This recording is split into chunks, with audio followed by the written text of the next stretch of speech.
when it goes beyond a certain point that you get totally possessed by your own thought. Almost 90% of the human suffering is in just this.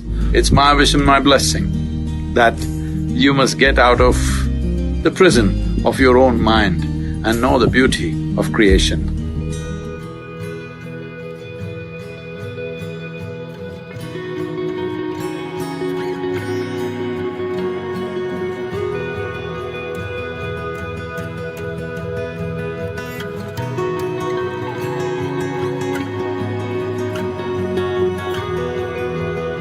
Lethargy comes from overconsumption of either food or thought. One may think how overconsumption of thought would bring lethargy, though everyone can understand overconsumption of food definitely brings lethargy. Well, if you become consumed by thought, you will see you would not like to move out of your bed. I did not talk about thinking, I'm talking about overconsumption of thought. That means thought is continuously flowing without your effort, without your focus, without your intent. Once it becomes like this, you will see naturally you feel like avoiding physical activity. And when it goes beyond a certain point that you get totally possessed by your own thought, well, there are ugly names to describe that in medical terms. It's important. There is a certain amount of moderation in consumption of food and endless amount of thought that could happen. Thinking consciously and just consuming or living upon thought or being consumed by thought are very different things. That is an unfortunate reality that for a whole lot of people, this distinction is not apparent. And the price that humanity is paying for that is not a fair price.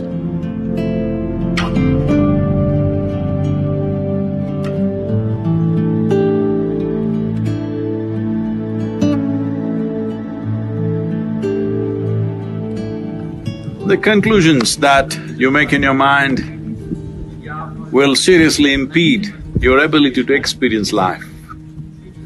The stronger your conclusions are, the more you get identified with it, the more the psychological reality that you have seems like existential. Almost 90% of the human suffering is in just this.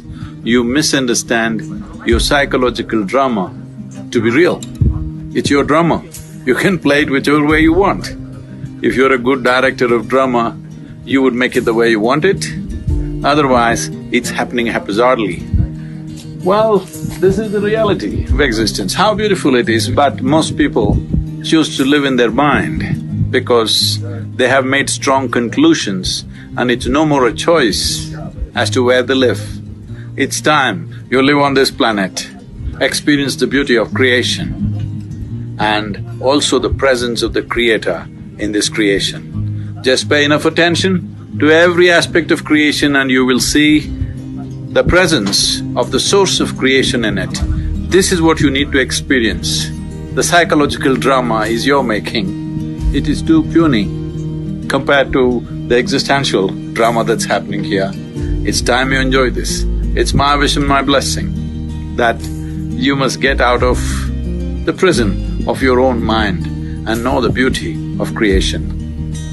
The fundamental, the most fundamental aspect that you need to take care of is that you don't make conclusions. If you do not make conclusions, the doors of your mind will not close.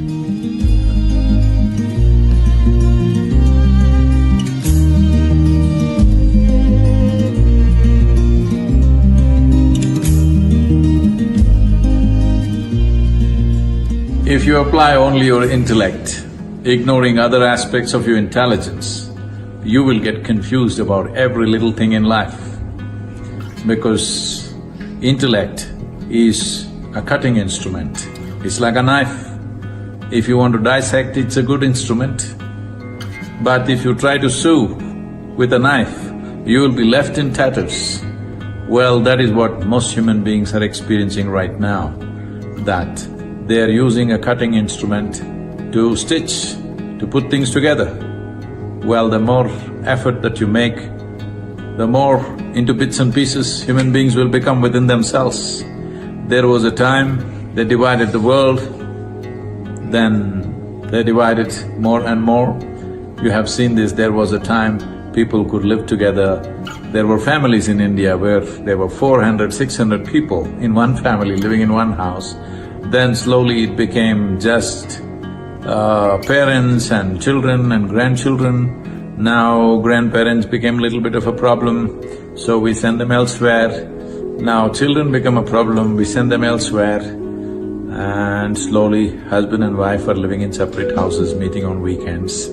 Not just that, within yourself you split yourself into many people by cutting yourself into pieces, because this is the process of dissection. If you use only your intellect for every dimension of life, this is where you will get. One day you will get schizophrenic. Yes. So it's important the other dimensions of intelligence come alive within you. Without those dimensions of intelligence being alive, your heart wouldn't beat, your liver wouldn't function, your kidney wouldn't function, all this wouldn't happen. This is not done by your intellect. So there are dimensions of intelligence within you which must be explored and brought alive into your conscious nature.